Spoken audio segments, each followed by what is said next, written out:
J'y arrive pas parce que j'ai pas le niveau. Donc, soi-disant, j'ai pas le galop 5, 6, 7, je sais pas quoi. Donc, je peux pas y arriver, j'ai pas le niveau. Effectivement, en équitation, il y a des niveaux. Il y a les galops. Autrefois, ça s'appelait les éperons. Avant, ça s'appelait les degrés. Enfin bref, le nom a changé, mais le problème reste le même. Ce sont des niveaux et c'est des niveaux de pilote. J'appelle ça des niveaux de pilotage, en fait. C'est-à-dire que dans ces niveaux-là, on considère que, pour reprendre ma métaphore du chauffeur de taxi, le cavalier est le chauffeur de taxi, le pilote, et le cheval est le taxi, en fait. Du coup, on apprend à peine quelques connaissances du cheval, certains noms, enfin moi à mon époque on apprenait les noms de, enfin tout ce qui est la morphologie du cheval et tout ça, mais ça ne nous sert à rien en fait, pas à grand chose, mais on n'apprend pas à éduquer un cheval en fait. On n'apprend pas l'éducation des chevaux dans les galops. Ça n'en fait pas partie. On ne vous dit pas, vous allez dresser un cheval et puis vous allez le présenter. Non, ça ne se fait pas. On vous demande de monter des chevaux déjà préparés et on voit votre niveau par rapport à ces chevaux. Donc votre niveau de pilote, en fait. On est bien sur du pilotage. Mais est-ce que ça nous intéresse, nous, d'être dans du pilotage, ce qu'on va voir justement ce soir? Après, une fois qu'on a parlé de l'équitation classique, on va parler de l'équitation éthologique. Donc dans l'équitation éthologique, il y a de l'éducation des chevaux. Ça a été un gros manque de l'équitation traditionnelle, donc on l'a retrouvé dans l'équitation éthologique. Malheureusement, l'éducation, elle se fait principalement à pied dans l'équitation éthologique. Une grosse partie à pied. Du coup, l'équitation éthologique a récupéré tous les gens qui n'avaient pas réussi à passer leur galop classique en fait. Des gens qui se sont retrouvés à pied au lieu d'être à cheval. Et ça a faussé un peu la philosophie de l'équitation éthologique. Et de toute façon, pour reprendre ma métaphore du chauffeur de taxi, le chauffeur reste le cavalier et le taxi reste le cheval. Dans l'équitation éthologique, on n'a pas changé ce paradigme-là. Ça reste le même en fait. Donc, il n'y a aucun examen qui existe, enfin, dans l'équitation, on va dire, ça existe en dehors, mais dans l'équitation, il n'y a pas d'examen sur notre niveau de compréhension des chevaux, en fait. C'est là-dessus que je veux aller. C'est-à-dire que votre niveau de compréhension des chevaux ne dépend pas si vous avez le galop 3 ou le galop 7. Ça a une incidence, mais elle est très faible, en fait, en réalité.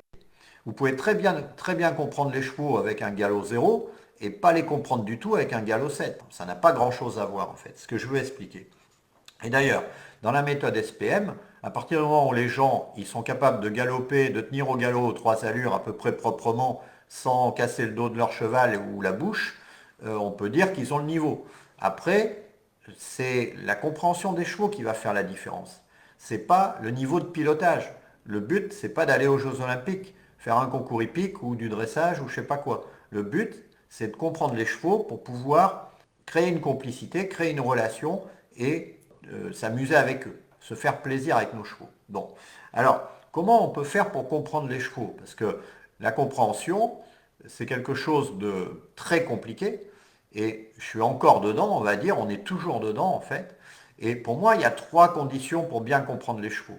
La première, c'est de les voir évoluer en liberté sans contrainte. Et ça, c'est pas facile. Moi, j'ai pu faire ça en Vendée parce que j'avais un grand terrain qui était vallonné, et qui n'était pas clôturé, où les chevaux pouvaient s'en aller, etc. Et donc, ça m'a permis de comprendre comment fonctionnaient des chevaux en liberté. Ça, c'était ma première étape. La deuxième étape, ça a été de les monter sans contrainte, c'est-à-dire avec un minimum de contraintes. Et là, on se heurte à de nouveaux problèmes. C'est-à-dire qu'on est obligé de les convaincre, les chevaux. On ne peut pas faire autrement. Puisque s'ils ne veulent pas, ils ne veulent pas. Ils ne font pas, puisqu'on n'a pas de moyen de coercition. Donc à partir du moment où on n'a pas moyen de coercition, on va les comprendre. On n'a pas le choix, on est obligé. Sinon, dans une équitation traditionnelle où on les contraint, on ne peut pas les comprendre, puisqu'on ne les laisse pas s'exprimer, on ne les laisse pas parler.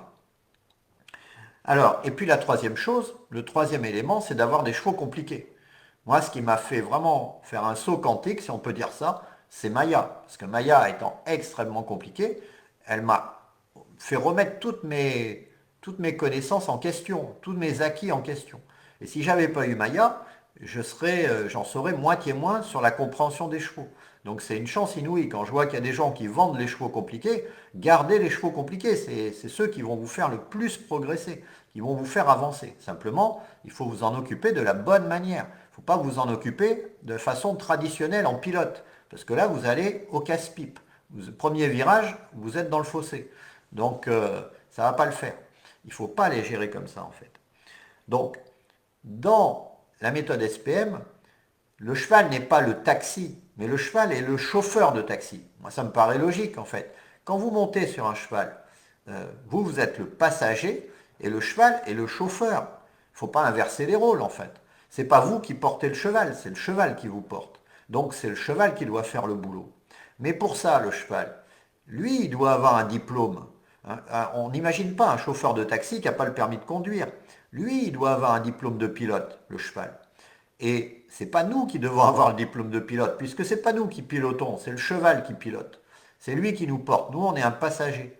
Donc, à ce moment-là, il faut complètement changer notre vision des choses pour transformer notre cheval en chauffeur de taxi. Et à partir de là, on va avoir une relation complètement différente avec nos chevaux. On va voir les choses totalement différentes à partir de là. Parce que, par exemple, un chauffeur de taxi qui ne fait pas comme on veut, ou qui ne va pas assez vite, ou qui se trompe de rue, on ne va pas le frapper, par exemple. Ça n'a pas de sens, en fait. Et puis si on s'engueule avec lui, il ne va pas vouloir nous amener à destination, il va nous sortir de la voiture. Donc, tout ce qu'on fait avec nos chevaux, de façon traditionnelle, si on imagine le cheval comme un chauffeur de taxi, on ne va pas le faire. On va négocier avec lui, ou on va lui dire, écoutez, j'aurais préféré que vous preniez tel parcours, tel tracé, mais voilà, on ne va pas se fâcher. Sinon, il ne fera pas ce qu'on veut, il va nous foutre dehors ou il va dire allez prendre un autre taxi. Donc je reviens à mon histoire de permis. Est-ce qu'on peut considérer que le débourrage est suffisant comme permis pour ce chauffeur de taxi qui est notre cheval? Évidemment non. Le débourrage, ça se passe sur quelques jours, quelques semaines, et le cheval n'a pas le niveau suffisant pour nous transporter correctement. C'est très rare. Ça peut arriver sur des chevaux faciles, des chevaux prédressés, mais la majorité des chevaux, ce n'est pas le cas. Il faut qu'ils aient un diplôme, entre guillemets, des connaissances bien plus poussées. Un chauffeur de taxi, pour moi, c'est quelqu'un qui est calme, c'est quelqu'un qui est sûr de lui, c'est quelqu'un qui sait ce qu'il fait, c'est quelqu'un qui est prévenant, c'est quelqu'un qui est serviable et c'est quelqu'un qui est coopératif. Donc voilà toutes les qualités que je veux développer chez mon cheval. Toutes les qualités d'un bon chauffeur de taxi. Parce que voilà, il y a des bons, il y a des mauvais, comme dans toutes les professions. Et moi, mon rôle, c'est de donner le moins d'indications possible. Je lui dis où je veux aller et puis lui, il y va. Et c'est ça, en fait, le but. Quand le chauffeur connaît la destination, il doit y aller. Bon. Et ça permet d'éduquer le cheval en restant dans une relation cordiale. Ça, je l'ai déjà dit. Et quand votre cheval, il vous connaît bien, ça c'est le Graal en fait. Une fois que votre cheval vous connaît bien, il obéit par la pensée en fait. Vous avez juste à penser aux choses et il va le faire. Parce qu'il est habitué à vous, il vous connaît parfaitement. Vous n'avez plus besoin de lui demander les choses. Il les ressent et il va les faire. Ça me rappelle la phrase, sûrement que je le dis toujours, mais c'est une de mes phrases préférées, la phrase du général Wattel, écuyer en chef du Cadre Noir de Saumur, je ne sais pas en quelle année, début du 20e, je pense, fin du 19, début du 20e, je crois. Il disait « J'y pense et ça suffit ». Ça veut dire qu'il avait créé une relation avec ses chevaux, il pensait à l'exercice qu'il voulait faire et le cheval l'exécutait. Combien de fois ça m'est arrivé d'avoir mes chevaux qui fassent l'exercice auquel je pense? Parce que les chevaux, c'est cette capacité de se connecter à nous et cette capacité d'anticiper aussi. Ce qui fait qu'ils peuvent très facilement, une fois qu'ils sont en confiance, une fois qu'ils sont connectés à nous, eh bien, on peut avoir cette relation où on pense et ça suffit pour qu'ils exécutent. Et là, on est vraiment dans la situation du passager dans un taxi et le cheval est non pas le taxi, mais le chauffeur de taxi. Le taxi, c'est son physique du cheval, mais sa tête, c'est le chauffeur. Voilà un peu ma vision des choses. Et une fois qu'on a cette vision-là, on peut régler les problèmes qu'on a avec nos chevaux, alors que tant qu'on se considère comme pilote et qu'on considère qu'en tant que pilote, on ne fait pas les bonnes actions pour avoir les bonnes choses de la part de nos chevaux, eh bien pour moi, on est dans l'erreur. On est dans l'erreur de considérer qu'on doit piloter notre cheval, c'est notre rôle et tout ça. Non, moi je considère qu'on doit en faire le moins possible, ce qu'on appelle la légèreté dans l'équitation de tradition française. On fait presque plus rien et le cheval exécute quand même. Quand je tourne à droite ou à gauche avec mes chevaux, je fais rien. Je pense à tourner à droite et à gauche et mes chevaux le font tout seuls. J'ai pas besoin de faire des choses pour tourner. Ça ne sert à rien, ça n'a aucun intérêt. Les 5 effets de rêne de l'équitation théorique, franchement, ça sert à rien. D'ailleurs, ça fait rire les étrangers, les Allemands notamment. 5 effets de rêne, ça sert à quoi? Ça sert à rien. Si le cheval il a compris qu'il doit tourner de telle et telle façon, il va le faire. Il n'y a pas besoin, il faut le responsabiliser, le cheval. Et si on l'a responsabilisé, et qu'il est prévenant envers nous, pourquoi il nous éjecterait? Pourquoi il nous virerait? Il n'y a plus de raison. Pourquoi il ferait des démarrages intempestifs? Pourquoi il ne voudrait plus avancer? Pourquoi il s'arrêterait? Voilà, il n'y a plus de raison.